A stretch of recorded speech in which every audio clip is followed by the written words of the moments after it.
Hey guys, I'm Lee and this is Natural Talk. Today I have the pleasure of talking with a lovely person. She studied translation and interpreting in English and Slovak at CPU Nitra. She speaks English, Slovak, German, even though she says that it's a bit rusty. And she believes her Spanish should be so much better. But now get ready for this. She's the head of department, researcher, and senior lecturer at the Department of Translation Studies at CPU Nitra, also a translator, subtitler, and subtitling supervisor. That sounds super cool. Emilia Perez, how are you? Hi Lee, hi, thanks. I'm fine, and hello also to everyone who is following this channel. I'm very excited to be here actually, so thank you for inviting me. It's really my pleasure. No, thank you for accepting. We finally made it after so long. For starters, I'm very curious about your last name because it is not a common last name in Slovakia. So tell me about it. Oh yeah, well, this happens often because sometimes when somebody just sees the name, you would expect a Spanish person, but I'm from central Slovakia originally. But in Slovakia, we have this thing that when you get married, you accept your husband's surname. So the surname comes from my husband, from his father's side. Both parents of my husband were Spanish. But my husband was already born and raised in London, so he thinks bit that he's also English. Yeah. So we are a very modern family because now we live in Slovakia, so it's all very international. But it's great. It's absolutely amazing. But you are Perez and not Perezova.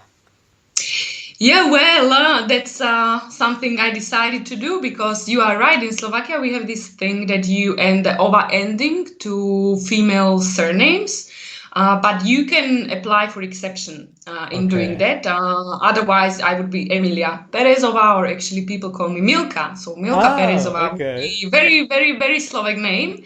But I decided to keep it in this foreign form. Also, I work a little bit in artistic sector, so I thought it would be nice to confuse people with the name a bit, Yeah. and it just sounds more natural to me, Actually, actually. Emilia is also like a Latin name because I have some friends that are called, that are named the same way. And also Emilia, like one of my really good friends from Colombia, is named Emilio. So yeah, so we are Perez. Yeah, yeah, absolutely, yes. And yeah, Emilia Perez in general, it's a very common combination. Sometimes people try to Google someone, or when you are approached by someone for the first time, and if it is my case, it's actually, quite mysterious because so many people come up with this name. Yeah. But there is just one in Slovakia, so that's Oh, me. fantastic. That's great. So now let's get into business. Why translation studies? When did you decide that you wanted to study that? Well, actually, I always wanted to do something related to art and culture. But when I was younger, I just didn't really know what it should be. I was always interested in languages, and I used to be good in languages. But then, yeah, I lost my German just because I stopped using it completely. So I was looking for a connection between the two. Having a language and studying language, also at university, but studying as a tool for something. Ideally, something creative, something a little bit artistic, let's say, but also something, and this is very important thing to say also if there are some younger followers who are thinking about what to do. Well, I think there's no shame of also saying that you are looking for a profession which is not only nice, but which will also pay at least for for the cost you have in Yeah. your life. So translation somehow joins all of these. So I applied to Nitra University. I also applied in Brno. Hmm. And I was accepted in Nitra University. We were the first year when you could have combination with Slovak language. So we were also a bit more focused on translation. Uh, and I finished and I actually stayed there, and now I'm teaching the other students, but I think also the way you can study translation, but also the way how you can work in this profession, it's just exciting, and it's creative. Every day brings something new. So these were the main reasons for me. That's awesome. And it is very exciting. I have to say that some people have the misconception that if you are able to speak a language, then you will automatically be able to translate or interpret. And they could not be more wrong. That could not be farther from the truth.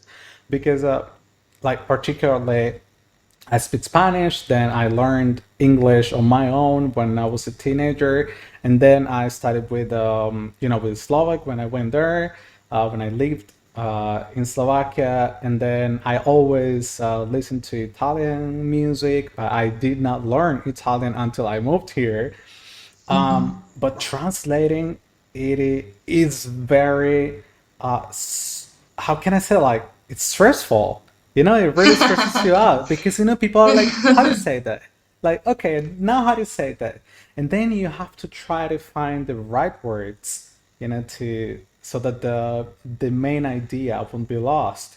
But you know, particularly, I have the problem that I feel more comfortable with English at times than in Spanish. And Spanish is my native language. It's like my mother tongue, and I do not find the proper words at times, but I know what it means.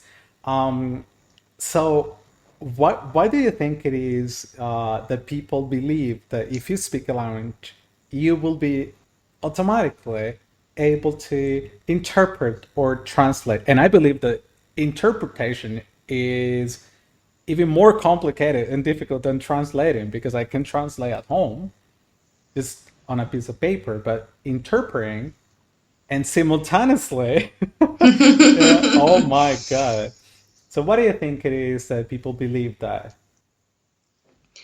Yeah, well, I think the main reason is that there are so many ways how to understand what translating and interpreting is.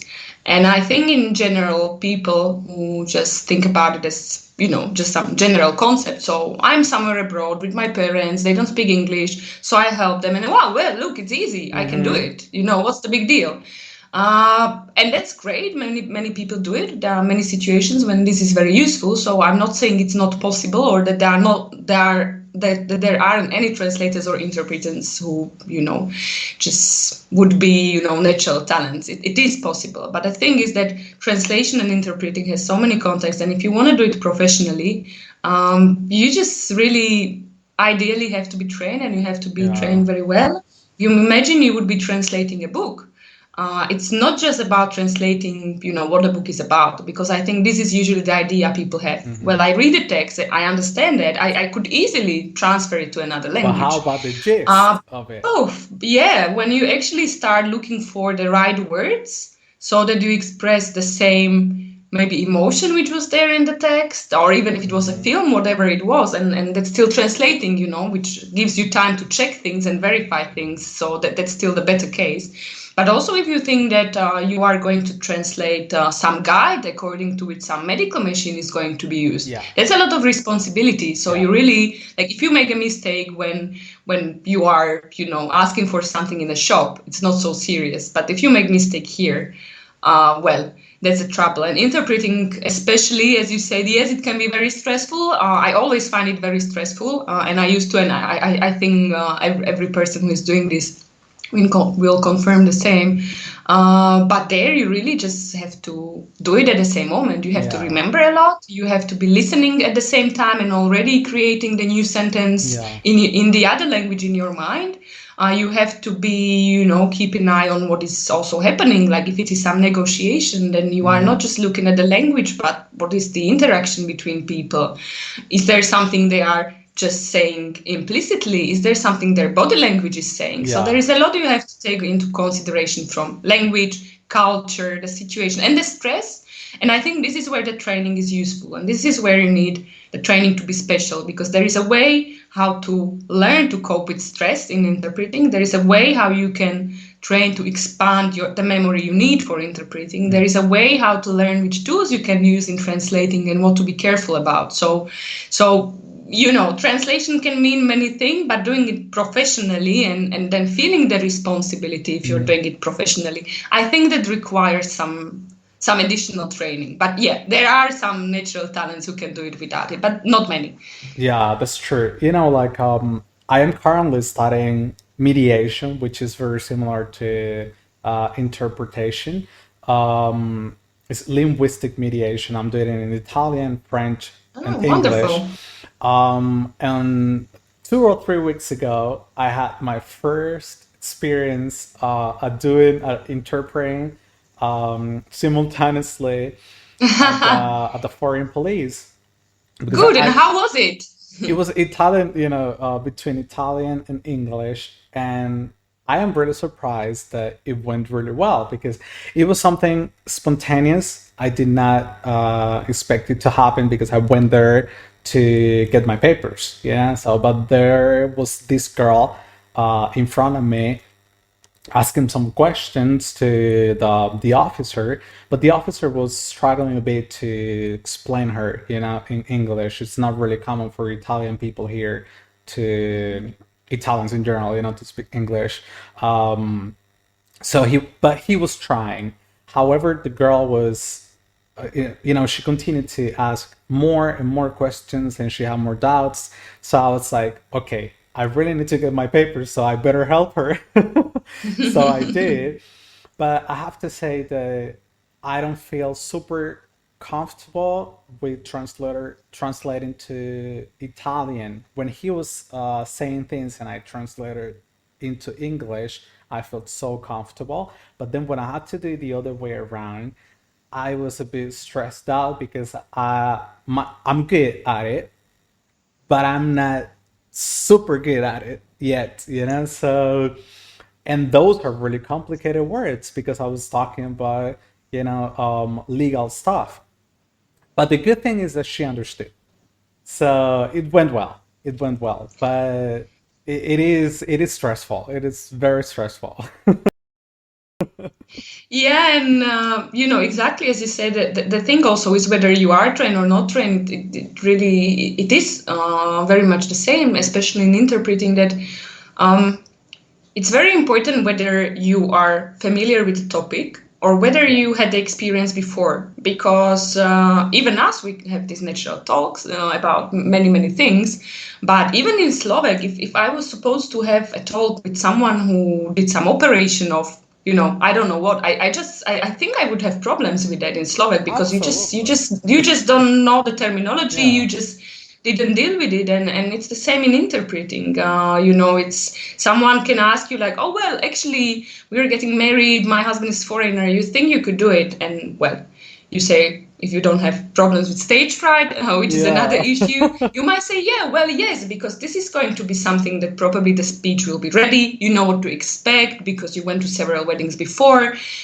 Okay, you feel responsibility, but do it. But then you have a situation happened to me a couple of years ago, and I really was tempted to say yes, but it's important to know, where there. Okay, maybe somewhere if you don't feel comfortable, it's not the best thing to do, because I was asked to go Yeah. and interpret a plastic surgery conference, Oof. and I said, oh well, you never know. This might be good contacts for future. But I just say no, because I knew like this would take so much work for me, and like the medical terminology is definitely not No, something, it's super and this difficult. was so specific. But I had a colleague who said, well, yeah, I'm really interested in this, and I want to do it, and he was absolutely great. So it's Awesome. about also what we know, and whether we are ready for that situation. And as you said, That's the key. um, we can help with interpreting, but and also I'm sure like if you went through this same procedure, you had to arrange even your papers in the Italian offices several times yourself, the next time you're just gonna be absolutely perfect in interpreting Yeah. that, because you are going to know the context, you are going to know the Exactly. situation much better. In fact, they were Yeah. talking about they were using the words of fingerprinting and stuff, and I wasn't really sure how to translate that. I had heard it before, so I knew what it meant, but it didn't come up. Like I couldn't find the words in my Yeah. brain. So, and this is something that I always talk to friends and students that listen, the fact that you speak a language doesn't mean that you know everything. That is super, super. That is it's wrong. You know, it is a mistake to believe that you will speak a language and that means that you know every single word that exists in it. I told you before in Spanish, I'm always like, and I believe that I have a really extensive lexicon in Spanish, but lately I feel that my English is better than my Spanish. Um, but that is because I'm always reading in English. I'm doing most of my professional stuff in English, and that gives me, you know, the possibility to, you know, to gain new launch, new words, you know, new ideas, and then I think, you know, in English only. Now, okay, if it is Italian, if I'm talking to Italian people and I need to do things in Italian, so I just try to, you know, get immersed into Italian, the Italian culture, because the lounge is not only lounge, it is a culture. You need to understand that it's not only the way they speak, is everything around it. Yeah, that is very important. So we were talking when I asked you what would you like to talk about. You told me about translation of films that you would like this to be a professional career, like like you want people to have the chance to have this option. Um, why is that? And tell me more about translation of films. Oh well, yeah, I am very passionate about this topic. That's something I'm dealing with also at university, but also in my research. But in general, it's something which I think deserves much more attention, especially now. Imagine in this pandemic situation, I think Yeah, we all consume much more audiovisual and media content, and if we speak about English, and everyone say, I don't need any, subtitles, translation, whatever. But then there are, I think, also in other languages, or you just yeah, might not feel comfortable to watch everything in English. So actually, if you think about any special occasion, or like, let's say, holidays, Christmas, when you spend whole Christmas just watching films and watching the favorite shows again and again every year, of course, because this is quite typical, I'm sure, not only for Slovakia, but in general, everywhere. you probably always think about McCulkin and the actors, and like, oh, this was a really good screenplay, but probably very few people think about translation, which is there. And Mhm. I think for many people who are watching films, actually not many of them would be available and accessible to them without a translation. So I think it's a bit, at least nice to mention that there is something like this. And usually people react to translation of films when it's bad, Oh, uh, like always. Yeah, but I think it's the same with other things. mm, If something is just nice and well done, you don't pay attention to it, and if there is a problem, then that's when you want to talk about it. So usually absolutely. people talk about, yeah, these things when something went wrong, or there was a silly mistake in subtitles, or the dubbing wasn't really sounding very natural. But the profession I'm involved in, and it's this profession, although it has many specifics in Slovakia, and we are not in the best situation now with Corona as well, because it Yeah. affects the film industry. So of course it affects the area of audiovisual translation as well.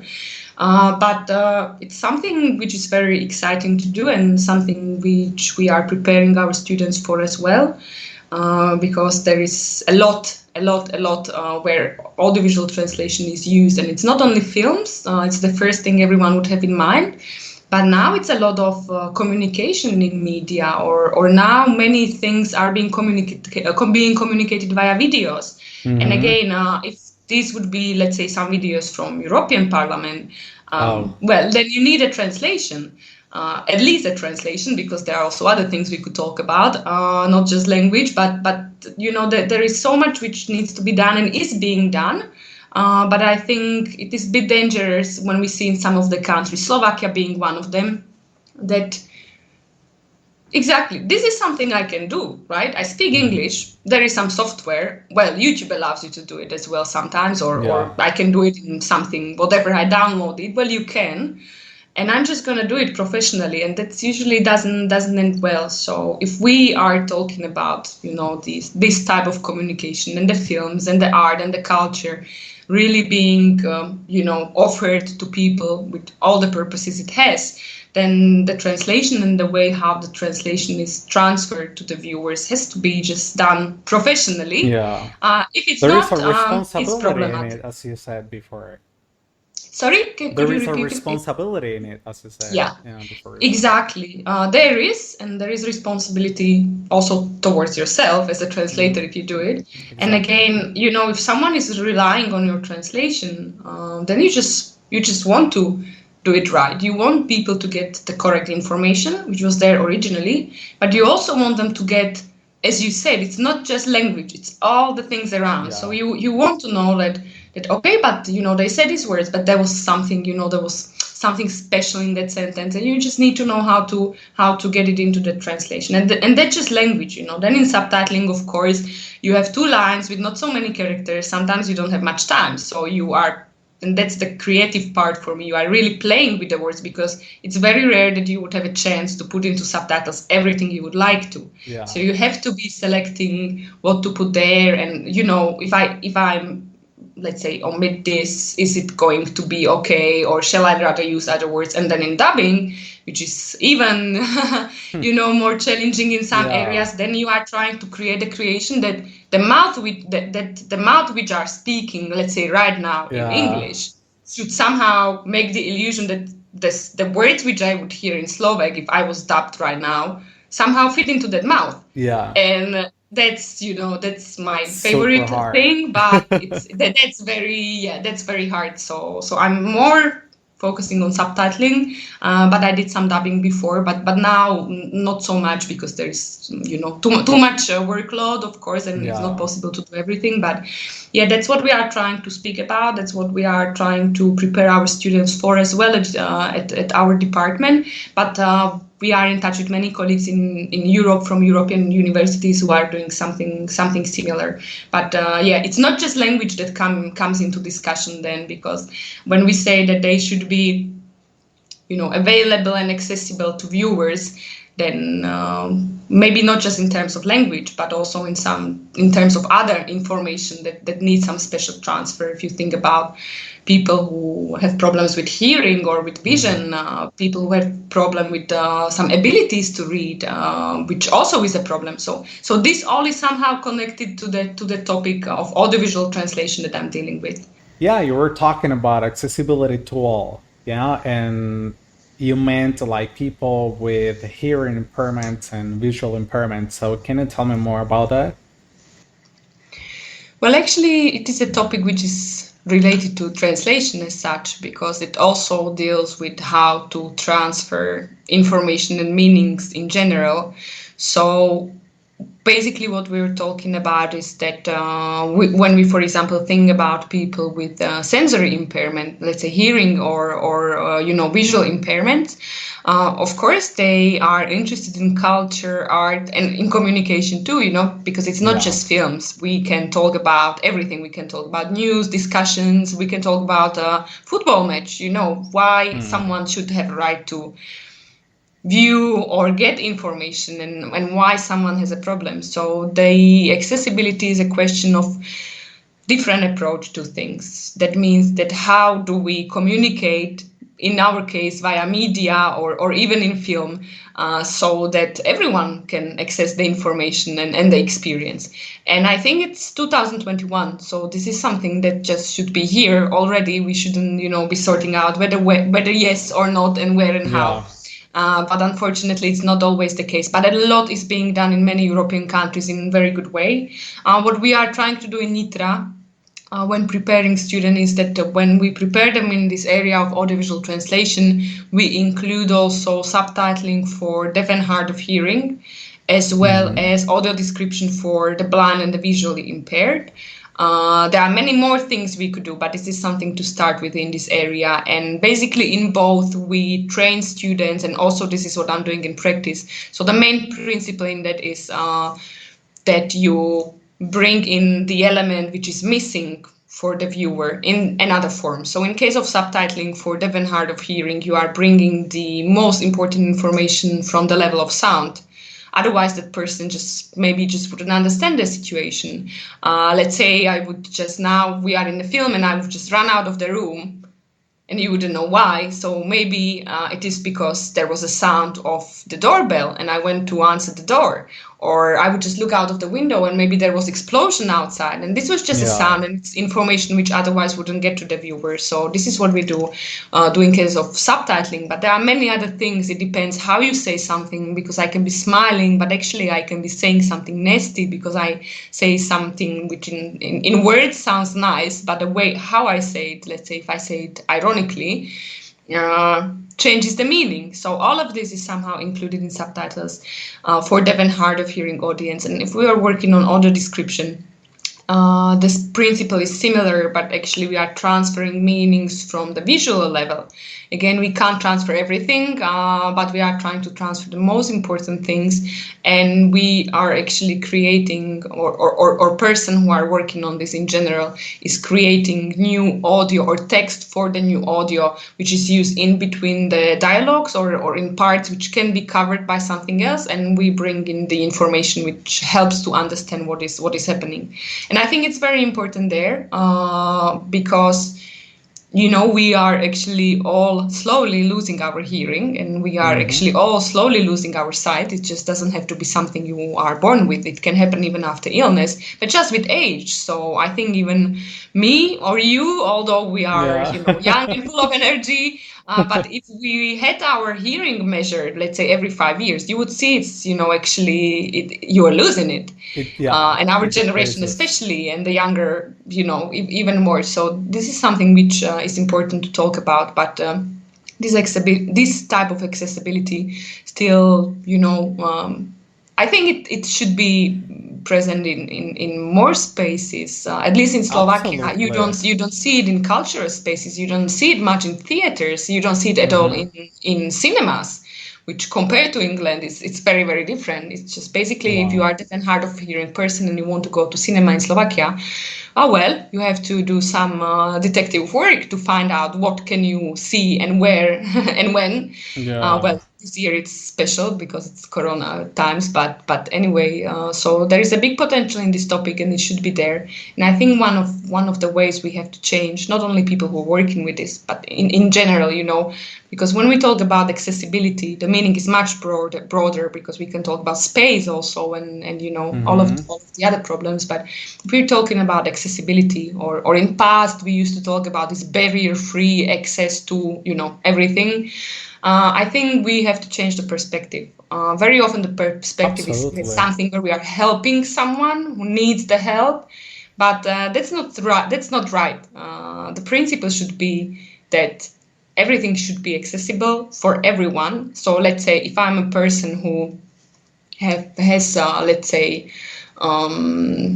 visual impairment, I shouldn't be spending a week to try to find out what I can watch and where. I just should have right to Absolutely. watch exactly the same thing. Or if I'm I a second you on that. person who has even some movement disabilities, I shouldn't be so much thinking like where can I actually go for a walk in Nitra, let's say. I should just have right and possibility to go everywhere.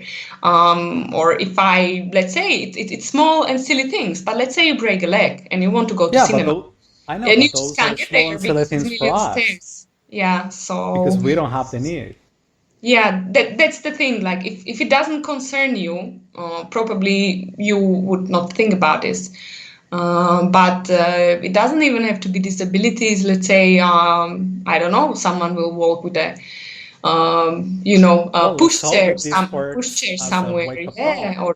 or you just might have problems with your sight just Mm. partially because of some illness. So then we see it differently. But I think it's very important to talk about it in general public, because normally we don't see problems unless they concern us. But they are there, Yeah. and I mean it's Yeah, in fact, 2021. yeah. Yeah, you're totally right. Like, let's hope that this works as a wake up call to many of us. I include myself in it. However, one of the things that has been on my list for a long time is learning sign language. Hmm. So I am able to say my name. I'm not sure now whether I learned it in Spanish or English because that is Uh-huh. also something that Yeah. people don't understand. That the same way that you speak lounge, like sign language has so many differences depending on where the person is located. And I believe that's absolutely beautiful. So I hope that we continue to have more people like you and your team that believes in inclusivity because those are unfortunately these people don't have the maybe the opportunity or the chance or the voice to speak for themselves, so we have to use at least a minute of our lives to help them live better and have better choices.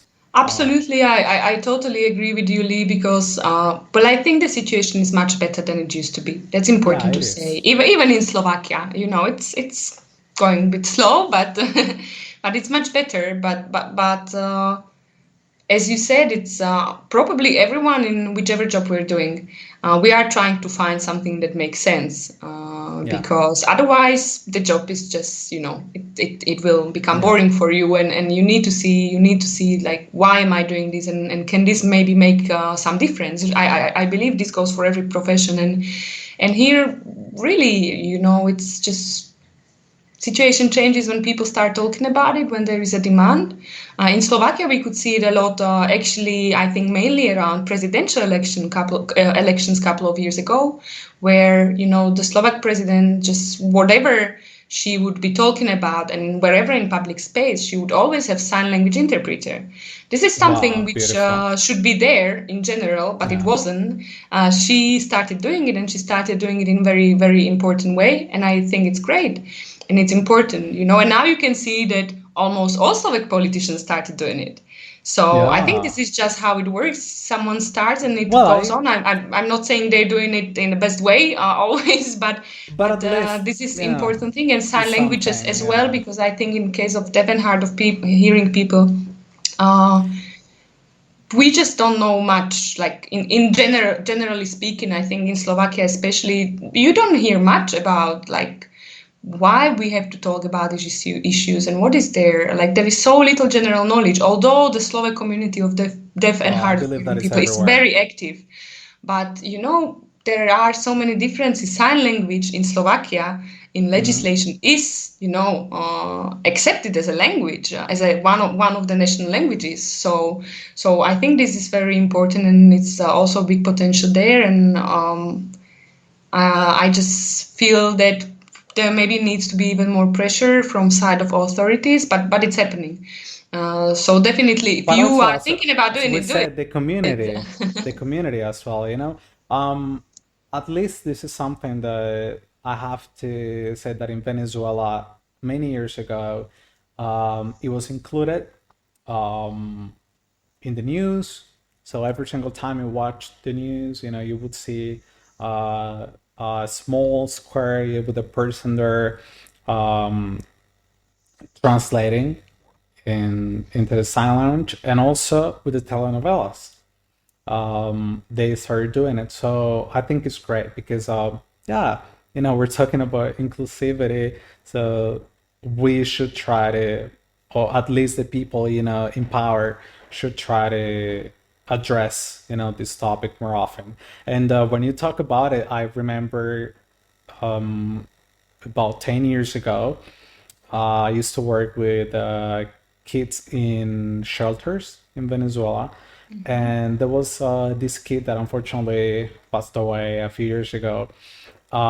He was blind, and he was the sweetest soul I've ever met. And he used to say that he wanted to be a doctor so that he could help people like him. So how great is that? And I am like, Mm. okay, maybe people would say, okay, you cannot be a doctor because you cannot see. Yeah. So this is another. misconception. It might be another topic, but you know, maybe the books or audio books, like could explain him things like that he could learn. Okay, there would be things that he wouldn't be able to do. But when people say, there are studies that say that when you lose um, one of your senses, the other ones just like boost, and yeah, I believe it's super beautiful, and I thank you for that, and I really admire you and your team for what you guys are doing, because it is very commendable. um, Now, if you had to leave a message for whoever is listening to us, uh, about whatever. It could be about this topic or about life or whatever you believe that you want to share with others that could help them, I don't know, open their eyes or live a better life. What would that be? Oh wow, well, it's always difficult to Yeah. to send a message, because I think especially now in last year we are all, bit worried about our health and bit worried Hmm. about our families and things. But I'm sure this is going to get better. So I would maybe just in general say, especially because I know there are also many young followers of this channel, that uh, I just wish everyone that they will try to follow their dreams and don't give up, because if there is something you like doing, you can find a way how to do it. I think this is always possible. And I would maybe just send a message asking everyone to be a bit more considerate towards the others, but also towards themselves, because this is also very important. So maybe that's something very general, I would say, but I really mean it. So hopefully it reaches the audience. Absolutely. Like, even though it's something that we have heard so many times, um, sometimes you just need to hear it from someone else, from a different person, or see it from a different perspective. So that's why I always say the same. And at times when I ask, this question, I feel like, okay, what if people tell me the same thing? But I'm like, okay, somebody can tell me the same thing, but use a different word that another person didn't use, and that is going to reach a person maybe more deeply. Who knows?